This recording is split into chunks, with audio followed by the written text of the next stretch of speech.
Cat baru, kita dah repair yang leaking, kita dah tukar sport rim baru, tayar baru. Abang tengok condition dia, memang cantik sangat-sangat. So yang ni Suzuki Swift Sport 1.5 auto tahun 2007. Kereta cantik bang, cat saja dah habis 3,000 lebih. So abang tengok yang ni ada full body kit. Bahagian depan semua cantik lagi, lampu depan smoke. Sport rim lah abang tengok bang. Ni sport rim masih baru Tayar pun 4 biji tayar baru.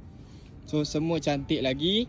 Bahagian luar ni semua cantik, tak ada kesan accident. Bukan kita cat sebab accident Yang ni cat dia pudar. So kita cat satu body. Abang tengok ni ada spoiler, ada body kit, lampu masih original. Kereta luaran memang cantik lagi bang, tak ada masalah.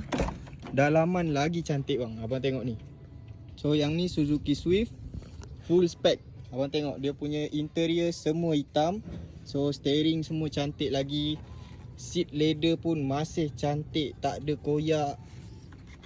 Seat belakang macam kereta baru lagi bang. So untuk dalaman memang wangi, ada 2 airbag.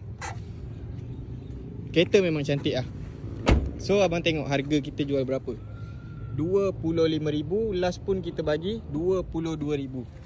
Tapi yang mana tengok video ni kita bagi RM20,000 sahaja. So yang mana nak lagi murah, ni bang, saya bagi harga jackpot untuk Suzuki Swift. Abang tengok yang color putih ni. Yang ni Suzuki Swift 1.5 tahun 2011 bang. Yang ni 2011, yang tu 2007. So yang ni dah facelift. Abang tengok, cuma kereta ni condition dia kurang cantik lah. Kalau nak cantik kena cat satu body. Itu saja. Lampu semua cantik lagi.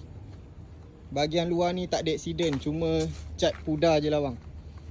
Yang ni bahagian belakang abang tengok, lampu facelift, logo semua cantik lagi, tak ada masalah.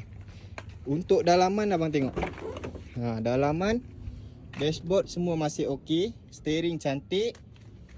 Seat tak ada koyak, masih ok, cantik lagi. Door trim pun kemas lagi. Kereta boleh jalan, tak ada masalah. So harga kita bagi RM10,000 saja bang. Memang cukup-cukup murah. So yang mana berminat terus datang ke AR Speedworld ataupun kontak nombor dalam video ni. Siapa lambat memang tak dapat. So abang boleh datang sini. Kita ada 4 biji Suzuki Swift. Abang boleh pilih mana yang abang nak, abang terus beli. So itu saja. Assalamualaikum.